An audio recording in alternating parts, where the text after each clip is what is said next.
పెద్దపల్లి జిల్లా సుల్తానాబాద్ పాతజెండా చౌరస్తా దగ్గర కామదహన వేడుకలు ఘనంగా జరిగాయి. కర్రలను ఒకచోట పేర్చి పిడికలు వేసి కాముడి బొమ్మను దహనం చేశారు స్థానికులు. వేడుకలో మున్సిపల్ చైర్మన్ బిరుదు రాధాకృష్ణ పాల్గొన్నారు. చెడుపై మంచి సాధించిన విజయానికి గుర్తుగా ప్రతి ఏటా కామదహనం నిర్వహించడం ఆనవాయితీగా వస్తుందని చెప్పారు.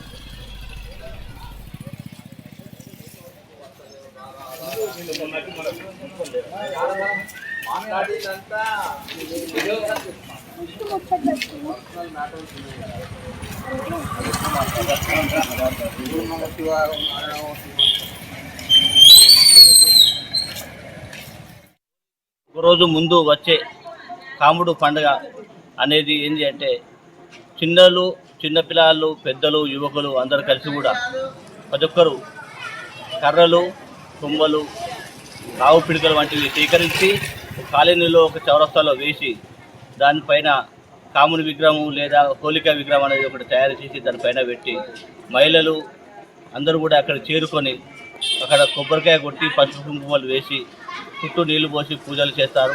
ఇది ఎందుకు జరుగుతుంది అంటే ఊరికి శాంతి కలగజేయాలని చెప్పని, మరి కుటుంబానికి కూడా శాంతి ఉండాలని చెప్పని, చెడును ప్రారంభ విధంగా ఉంటుందని చెప్పని కూడా వెనుక నుంచి శాస్త్రాలు చెప్తున్నాయి. అందుకనే ప్రతి ఒక్కరు కూడా హోలీకి ఒకరోజు ముందు కాముడు కార్యక్రమం నిర్వహిస్తారు. మరుసటి రోజు అందరూ కూడా కలర్లతో చూసుకొని చిన్న పెద్ద అనే తేడా లేకుండా కూడా ఊరంతా కూడా కలర్లతో నిండిపోతుందని చెప్పని ఈ విధంగా తెలియజేసుకుంటూ